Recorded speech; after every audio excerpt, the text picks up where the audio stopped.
ଚନ୍ଦ୍ରକଳା କାବ୍ୟରେ ସେ ପଦ୍ୟଟି ଉଦ୍ଧାର କରାଯାଇଛି। ମହେନ୍ଦ୍ର ହେଉଛନ୍ତି ଦେବରାଜ ଇନ୍ଦ୍ର। ଦେବରାଜ ଇନ୍ଦ୍ର ଆଜି ସଭା କରି ବସିଛନ୍ତି। ଏ ସଭାର ଆଭିମୁଖ୍ୟ କଣ ନା ଶ୍ରେଷ୍ଠତା ପ୍ରତିପାଦନ କରିବା।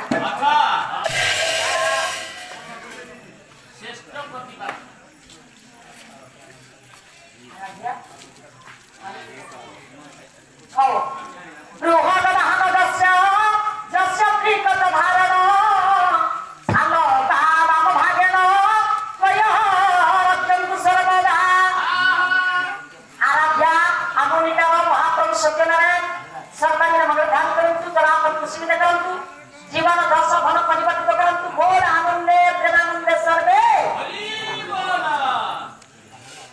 आनंदी सभा देवराज इंद्र जो सभा कर बसिछन्ति से सभार आभिमुख्यता कोन ना श्रेष्ठता प्रतिपादन करता श्रेष्ठ विवेचित हेबे जे प्राइज पाइबे ए यारे समस्त पाइया निमंत्रण कराबला लोक माने सब आछले समस्त देवता राक्षस किन्नर धन भूत पिशाच समस्त वृक्षलता समस्त नदनदी समस्त पाहाड़ पर्वत समस्त सर्पकुल आया संसार जिते जीव जंतु अछंती समस्त इंद्र आया निमंत्रण रक्षा करी समस्त इंद्र सभारे उपस्थित हवा मात्रे अनेक विचार विमर्श करे इंद्र आज्ञा घोषणा करुछन्ति पुरस्कार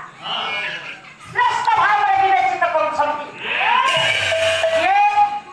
देवतांक भितर वासुदेव वैष्णवंक भितर महादेव माता मानक भितर वसुमाता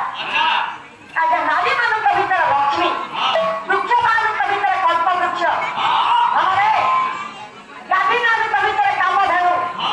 यही वही भावरे आज्ञा श्रेष्ठ विवेचित होइछन्ति पर्वत मानक भितर हिमालय सर्प मानक भितर वासुकी